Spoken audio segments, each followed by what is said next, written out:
नमस्कार दोस्तों। जैसा कि दोस्तों मॉडर्न हिस्ट्री में मैंने कांग्रेस का जो कंप्लीट सेशन है कंप्लीट कर दिया है अपने पार्टिकुलर इसी चैनल पे। सो ओवरऑल दोस्तों जैसे नेक्स्ट मंथ आपका पेपर है तो एक मैराथन प्लेलिस्ट आ जाएगा आपके सामने कांग्रेस को लेकर के, जिसमें इंपॉर्टेंट मीटिंग सेशन और उसके रिगार्डिंग जो प्रेसिडेंट है और किस किस प्लेसेस पे मीटिंग हुआ, ईच एंड एवरीथिंग आपके सामने दोस्तों रहेगा। आज का हमारा जो सेशन है दोस्तों मॉडर्न हिस्ट्री के रिगार्डिंग टॉप 10 एक्सपेक्टेड क्वेश्चंस। देखिए ये तो शुरुआत है टॉप 10 एक्सपेक्टेड क्वेश्चंस को लेकर के। इसके बाद कई सारा और भी टॉपिक्स को हम कवर करेंगे स्पेशली हिस्ट्री में, देन इसके साथ साथ आपका पॉलिटी, इसके साथ आपका इकोनॉमी, देन लास्ट वन आपका ज्योग्राफी सेक्शन। और अगर आपका डिमांड हुआ तो साइंस पे भी थोड़ा सा देखेंगे। लेकिन अभी फिलहाल का दोस्तों आज का जो हमारा सेशन है टॉप 10 क्वेश्चंस को लेकर के मॉडर्न हिस्ट्री में, जिसमें एक्सपेक्टेड है कि यहाँ से या इस टाइप से क्वेश्चन आपका अपकमिंग पेपर में जो है फंस सकता है, आ सकता है। तो आज का हमारा जो फर्स्ट क्वेश्चन है दोस्तों वो है आपका first census was done in India in the year, यानी कि भारत में जब आज़ादी नहीं हुआ था तो भारत में जो है सेंसस, पहला सेंसस कब हुआ था। हालांकि दोस्तों ये बहुत ही इजी क्वेश्चन है, लेकिन अगर हम बात करेंगे सेंसस के रिगार्डिंग तो सेंसस के रिगार्डिंग काफ़ी बार कई सारा क्वेश्चंस आया है। टॉप 10 टॉपिक्स या टॉप 10 क्वेश्चंस लेने का मेन मकसद ये है कि आपको अलग अलग डायमेंशन बताया जाएगा। और रहा बात अगर हिस्ट्री में अगर हम बात करेंगे तो मॉडर्न हिस्ट्री के रिगार्डिंग जैसे कि एजुकेशनल रिफॉर्म, देन इसके बाद peasants movement, Gandhian movement, Gandhian era, each and every topics पे टॉप जो MCQs है वो आपसे डिस्कस किया जाएगा ताकि आपके एग्जामिनेशन में वहाँ से हेल्प हो पाए दोस्तों। सो फर्स्ट ऑफ ऑल आज का जो हमारा पहला क्वेश्चन है जिसका जो आंसर हो जाएगा दोस्तों वो है option number A, which is called 1872। और अगर हम बात करेंगे फर्स्ट सेंसस के रिगार्डिंग तो कई सारे इंपॉर्टेंट फैक्ट्स को रिमेंबर रखिएगा। एज ऑफ मतलब कि एज ऑफ अगर हम बात करें 2021 तक, यानी कि 1872 से लेकर के साल 2021 तक हमारे भारत में जो सेंसस हो चुका है लगभग अब तक ये टोटल 16 बार हो चुका है दोस्तों, 16 टाइम हो चुका है। 2021 का पीरियड आपको पता होगा दोस्तों कि उस वक्त कोविड-19 का समय था और उस कारण की वजह से क्या हुआ, सेंसस कंडक्ट नहीं हो पाया। तो साल 2021 तक जो है टोटल 16 सेंसस हुआ। और सेंसस जो होता है दोस्तों वो हर 10 साल में जो है ये कंडक्ट किया जाता है। और स्पेशली दोस्तों 2 पॉइंट और रिमेंबर रखना है इसके रिगार्डिंग कि ये जो कंडक्ट होता है वो आपका मिनिस्ट्री ऑफ होम अफेयर्स के अंदर होता है और जो आता है ये गवर्नमेंट ऑफ इंडिया के अंदर। आपको याद होगा दोस्तों बीच में इसके खिलाफ एक प्रोटेस्ट चल रहा था CAA और NRC को लेकर के, और फिर उसी बीच में आपको याद होगा कि कोविड-19 का समय था। सो जिसके कारण जो है ये सेंसस जो होने वाला था वो रद्द हो गया, रुक गया। और अभी भी बात चल रहा है कि अभी भी होने वाला है। और इसके रिगार्डिंग आपको NPR भी जरूर रिमेंबर रखना है, नेशनल पॉपुलेशन रजिस्ट्री। और यहाँ से एक और क्वेश्चन दोस्तों, हमारे भारत का वो कौन सा राज्य है जिसने पहली बार या फर्स्ट टाइम जो है कास्ट सेंसस जो है किया है, या आप कमेंट सेक्शन में इसका आंसर जरूर दीजिएगा। इसके साथ साथ सेंसस के रिगार्डिंग आपको 2 पॉइंट और रिमेंबर रखना है कि 1872 में जो आपका सेंसस हुआ था तो उस वक्त जो आपका गवर्नर जनरल थे उनका नाम था आपका लॉर्ड मायो। ये पॉइंट आपको अच्छे से रिमेंबर रखना है, लॉर्ड मायो। और पहला जो कंप्लीट सेंसस हुआ था दोस्तों वो आपका हुआ था 1881 में। ठीक है, देखिए एक क्वेश्चन लेकिन कई सारे इंपॉर्टेंट फैक्ट्स, इसीलिए हम बोले आपको कि ये सेशन काफ़ी महत्वपूर्ण आपका होगा, बिकॉज मैं आपके सामने काफ़ी सारा जो डायमेंशन है वो आपसे शेयर करूंगा ओवरऑल। आइए बढ़ते हैं अपने नेक्स्ट क्वेश्चन की तरफ। नेक्स्ट क्वेश्चन हमारा जो आज का है दोस्तों कि who among the following leaders of the INC was not known to be a moderate leader। जैसा कि आपको पता है कि अगर हम बात करें 1885 में तो 1885 में क्या हुआ कि इंडियन नेशनल कांग्रेस का इस्टेब्लिशमेंट हुआ। और INC के इस्टेब्लिशमेंट के बाद जो इसके पहले GS थे, मतलब जनरल सेक्रेटरी जो थे वो AO ह्यूम थे। और कमेंट सेक्शन में ये जरूर बताइएगा कि फर्स्ट प्रेसिडेंट कौन थे, किसके, इंडियन नेशनल कांग्रेस के। लेकिन यहाँ पर जब ये कांग्रेस का स्थापना हुआ तो कांग्रेस के स्थापना के वक्त मैक्सिमम जितने सारे लीडर्स थे सब मॉडरेट ग्रुप से बिलोंग करते थे। मॉडरेट, ये रिमेंबर रखिएगा। मॉडरेट का मतलब हो जाता है नरम दल, यानी कि कोई भी काम करवाना है हमको अंग्रेजों से तो बिल्कुल क्या है कि पीसफुल हम लोग रैली निकालेंगे, देन इसके बाद मीटिंग करेंगे, इस तरह का इनका आइडियोलॉजी था कम्प्लीटली। लेकिन धीरे धीरे जैसे ही हम लोग आगे बढ़ते गए और देश में जैसे ही जब नेशनल मूवमेंट या क्रांति का जब आग भड़कता चला गया और साथ साथ जैसे ही आपका अंग्रेज लोग भी हमारे ऊपर जब अत्याचार और ज़्यादा बढ़ाने लगे तो इसी कांग्रेस के अंदर एक और ग्रुप बना जिसका नाम पड़ा एक्सट्रीमिस्ट। और एक्सट्रीमिस्ट मतलब क्या हो गया आपका गरम दल। तो नरम दल और गरम दल यानी कि मॉडरेट वर्सेस एक्सट्रीमिस्ट, तो इन दोनों का जो आइडियोलॉजी था वो बिल्कुल डिफरेंट था दोस्तों। एक था कि नरमी से काम करना है और एक था जो गर्मी से काम करना है। आपको याद होगा दोस्तों 1905 में हमारे देश में विभाजन हुआ बंगाल का, पार्टीशन ऑफ बंगाल का, और उस विभाजन के बाद एक मूवमेंट चलाया गया था जिस मूवमेंट का नाम था आपका स्वदेशी मूवमेंट, यानी कि जितने भी अंग्रेजों का सामान है उसको बॉयकॉट करने का और स्वदेशी जो सामान है भारत का उसको यूज करने का। और उससे पहले जो मूवमेंट चलाया गया था मॉडरेट लीडर्स की तरफ से, उस मूवमेंट का नाम था anti partition movement. Okay, so overall दोस्तों एक हो गया मॉडरेट और दूसरा हो गया आपका एक्सट्रीमिस्ट। इनमें से जो 4 ऑप्शन है आपको आंसर्स ये देना है कि इनमें से कौन से वो लीडर हैं जो मॉडरेट लीडर नहीं है, आपको ये आंसर देना है। तो इसका जो करेक्ट आंसर हो जाएगा दोस्तों जो मॉडरेट आपका लीडर नहीं है, तो इसका जो करेक्ट आंसर हो जाएगा option number D which is called Bipin Chandra Pal, इसका जो करेक्ट आंसर हो जाएगा। इसके साथ साथ दोस्तों अगर हम बात करें बदरुद्दीन तैयब जी का, तो इसमें से एक पॉइंट रिमेंबर रखना है कि कांग्रेस के पहले वो मुस्लिम प्रेसिडेंट है जो बदरुद्दीन तैयब जी हैं। और कमेंट सेक्शन में एक और आंसर आप दीजिएगा जरूर दोस्तों कि कांग्रेस में जो प्रेसिडेंट बने थे सेकंड मुस्लिम प्रेसिडेंट कौन थे, ये आंसर आप जरूर दीजिएगा। और WC बैनर्जी जो फर्स्ट क्वेश्चन का आंसर है मैं आपको दे देता हूँ, WC बैनर्जी, ओमेश चंद्र बैनर्जी। आइए बढ़ते हैं थर्ड क्वेश्चन की तरफ। थर्ड जो क्वेश्चन है, who appointed the Hunter commission for educational reforms in 1882।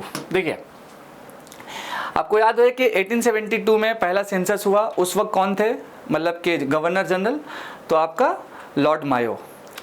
अब यहाँ पर सवाल है 1882 का और हंटर कमीशन, ये जो हंटर कमीशन है ये रिलेटेड किससे है, तो आपका एजुकेशन से है। तो एक सेशन इस पे भी आएगा कि भारत में जब ब्रिटिश का शासन था तो एजुकेशनल रिफॉर्म्स ब्रिटिश वालों ने किस तरह से किया, इसके रिगार्डिंग कई सारी चीज़ों का आप पढ़िएगा। जैसे आपका इंडियन यूनिवर्सिटी एक्ट के नाम से पढ़िएगा, देन इसके बाद चार्टर एक्ट आपको पढ़ना होगा, सैडलर कमीशन है, रेले कमीशन है, और उसी में दोस्तों एक आपका हंटर कमीशन भी है। और एक और इम्पॉर्टेंट है Wood's dispatch 1854 which is very very important दोस्तों।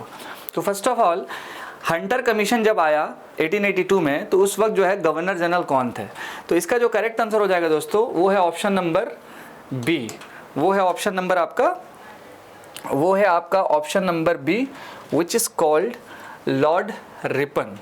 अब आप देख सकते हैं कि अगर हम बात करें लॉर्ड रिपन के बारे में तो कई सारा इंपॉर्टेंट जो भी है फैक्ट्स हैं इनके रिगार्डिंग लॉर्ड रिपन के बारे में। बिकॉज हंटर कमीशन आने का मकसद क्या था कि उस वक्त एजुकेशंस को 2 कैटेगरीज में डिवाइड किया गया था, हायर सेकेंडरी को, एक आपका वोकेशनल और एक आपका रेगुलर टाइप का।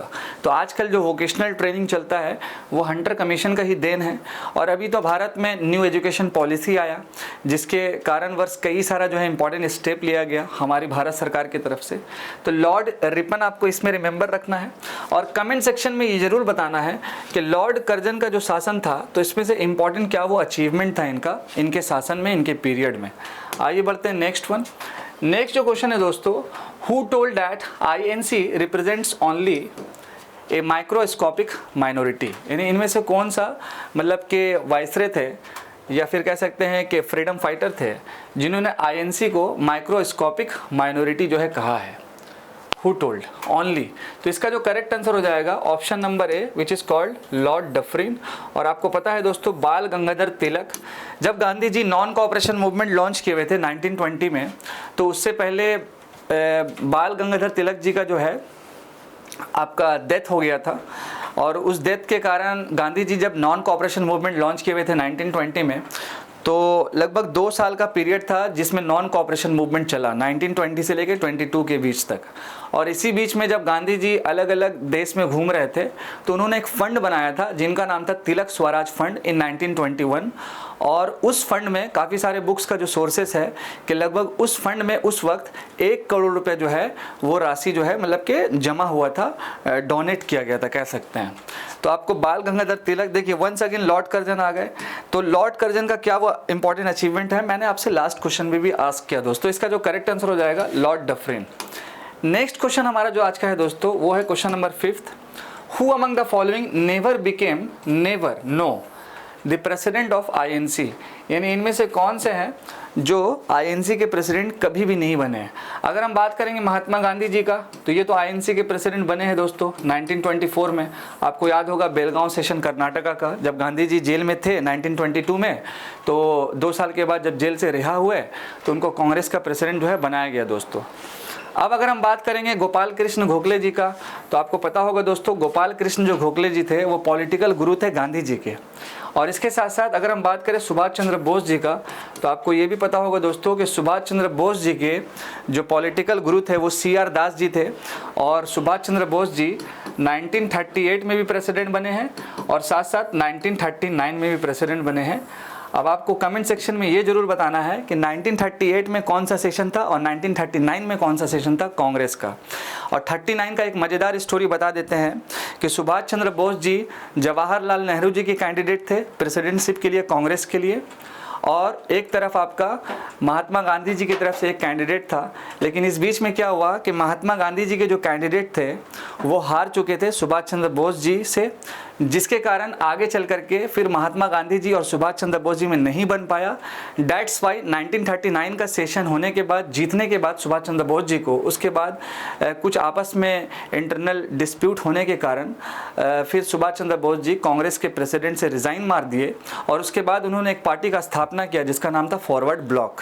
और आपको कमेंट सेक्शन में ये भी बताना है कि फॉरवर्ड नाम का जो न्यूज़पेपर था उसके एडिटर कौन थे और इसके फाउंडर कौन थे। ओके, तो फर्स्ट ऑफ ऑल इसका जो करेक्ट आंसर हो जाएगा वो हो जाएगा option number B, which is called Bal Gangadhar तिलक। ठीक है, देखिए ये सारे जितने भी इंपॉर्टेंट फ्रीडम फाइटर है तो कहीं ना कहीं आपके मॉडर्न हिस्ट्री में फेमस पर्सनैलिटी नाम का एक चैप्टर आता है जहाँ से क्वेश्चन आस्किंग हो सकता है दोस्तों। बहुत ही इंपॉर्टेंट है, बहुत ही अच्छा, मतलब फेमस पर्सनैलिटी से क्वेश्चन आता है दोस्तों ओवरऑल।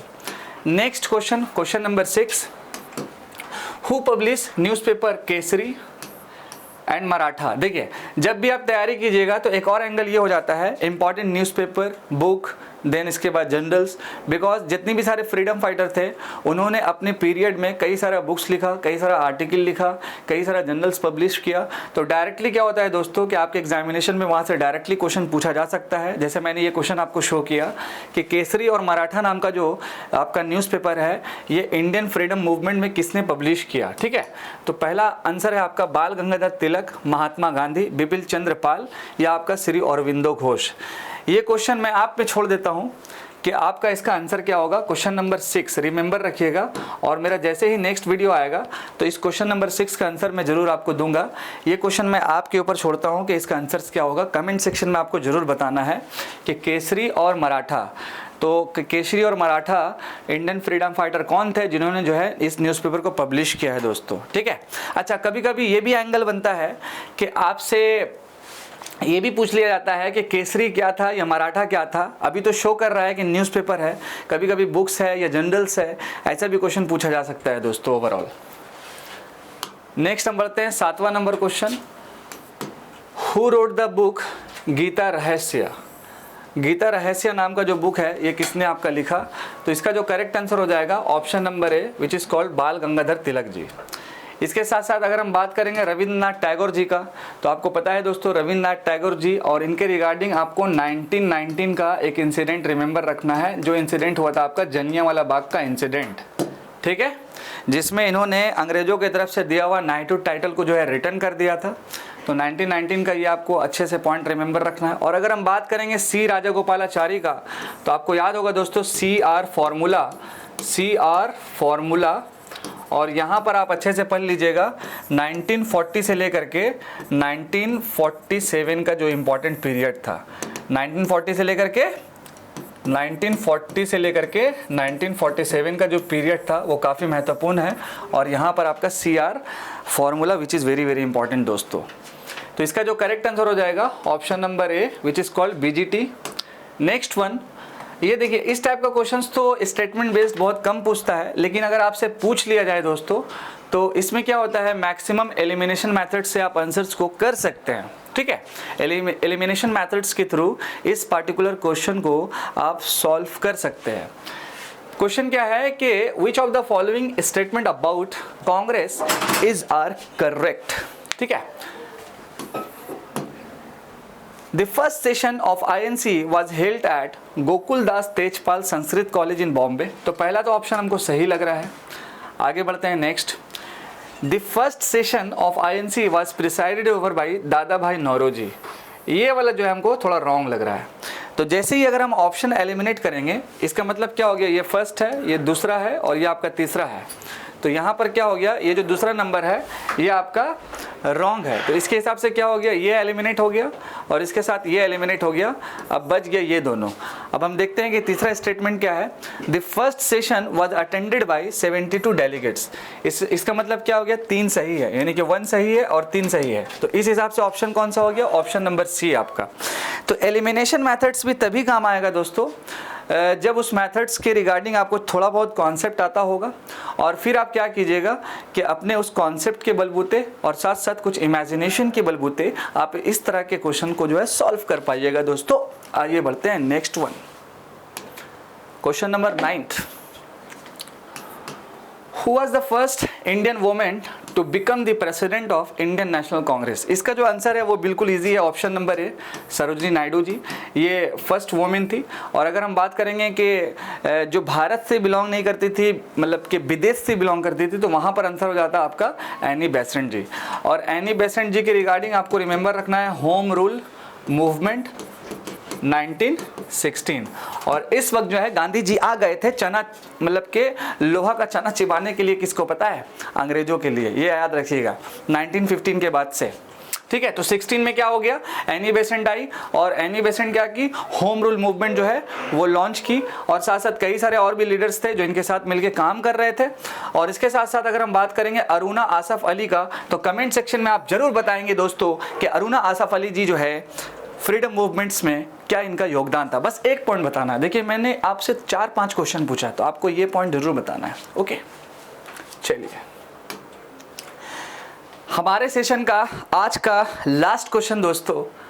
और मैंने आपको पहले ही बताया कि कई सारा जो एंगल है या डायमेंशन है उसको आप अच्छे से पढ़ के जाइएगा, चाहे वो न्यूज़पेपर का एंगल हो, बुक्स एंड ऑथर्स का एंगल हो, जर्नल्स का एंगल हो, पीजेंट्स मूवमेंट हो, एजुकेशनल रिफॉर्म हो, पॉलिटिकल डेवलपमेंट हो। और गांधीयन एरा तो फोड़ डालना है, एकदम बेहतरीन तरीके से करना है, बिकॉज गांधीयन एरा से तो क्वेश्चंस आपका रहेगा ही रहेगा दोस्तों।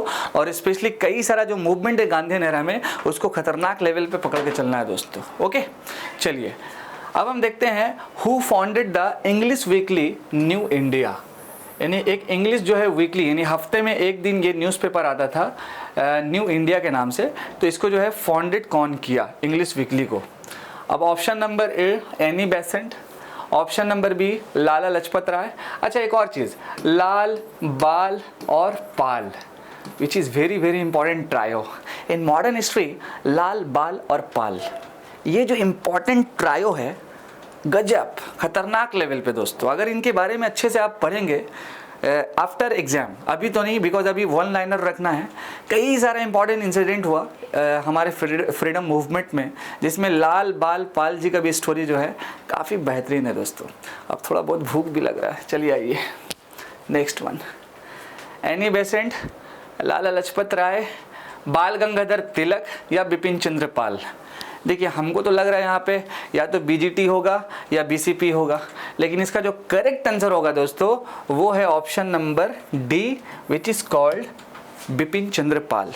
ये था हमारे आज के सेशन का टॉप 10 इंपॉर्टेंट क्वेश्चन। और इसके रिगार्डिंग मैंने अलग अलग डायमेंशन आपको बताया, और इस डायमेंशन के अकॉर्डिंग आप अच्छे से पढ़िए दोस्तों, बेहतरीन तरीके से मेहनत कीजिए। और सबसे इम्पॉर्टेंट क्या है दोस्तों कि आपको रिविज़न करना है, एक मटेरियल्स पे टिके रहना है और साथ साथ हमारे साथ आपको बने हुए भी रहना है। मैं आपका दोस्त और आपका host Adnan sir, thank you so much. जय हिंद दोस्तों।